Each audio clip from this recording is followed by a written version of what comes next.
સધર્મ જે પ્રકૃતિથી દબાઈ જઈને તે સધર્મ નથી, પણ પ્રકૃતિ સાથે જ્ઞાનની મિત્રતા રાખીને જ સધર્મ જનક કર્મ પોતાને જ જન્મ થયો છે તે જ બાપદાદાનું કર્મ કરીએ તે સધર્મ છે, જેને આત્મજ્ઞાન કહેવાય છે.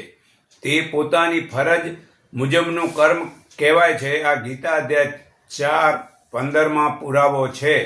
અને અનાયાસે જે મળે તેમાં સંતોષ માને છે ને સુખ દુઃખ વગેરે જોડકાંથી મુક્ત થયેલો, વેર ઈર્ષા છોડીને તથા સિદ્ધિ અસિદ્ધિમાં સમાન ભાવવાળો મનુષ્ય કર્મ કરવા છતાં પણ બંધાતો જ નથી. ગીતા અધ્યાય 4:22 હે અર્જુન, ધન યજ્ઞ કરતાં જ્ઞાન યજ્ઞ વધારે ઉત્તમ છે. કારણ કે હે પાર્થ, સર્વ કર્મો અને પદાર્થો જ્ઞાનમાં સમાઈ જાય છે. તે જ્ઞાનનો તને તત્વદર્શી જ્ઞાનીઓ ઉપદેશ આપશે. તેમને પ્રણામ કરી તેની સેવા કરી તેમને પ્રશ્ન પૂછી તે જ્ઞાન તું જાણી લે.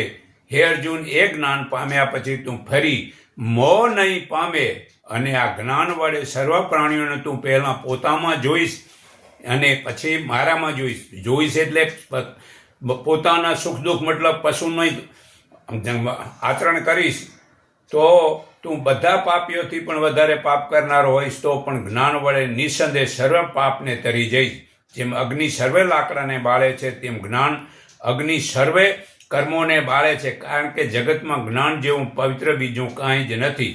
તે જ્ઞાનને યોગ વડે સિદ્ધિ થયેલો પુરુષ કાળે કરીને આપોઆપ જ પોતામાં પામે છે. શ્રદ્ધાવાન, તત્પર અને ખાસ જીતેન્દ્રિય, એટલે બધી ઇન્દ્રિયોને જે જીતે એને જીતેન્દ્રિય કહેવાય. એ શ્રેષ્ઠ જ્ઞાન મેળવી જ્ઞાન પામીને તરત તે મોક્ષરૂપ બ્રહ્મ શાંતિ પામે છે. આ ગીતા અધ્યાય 33-39 પુરાવો છે. છતાં હે પાર્થ, મેં જે કહેલો ઉપદેશ તે એકાગ્રએ સાંભળ્યો. હે અર્જુન, આથી તને અજ્ઞાનથી ઉત્પાદન થયેલો મોહ નાશ પામ્યો.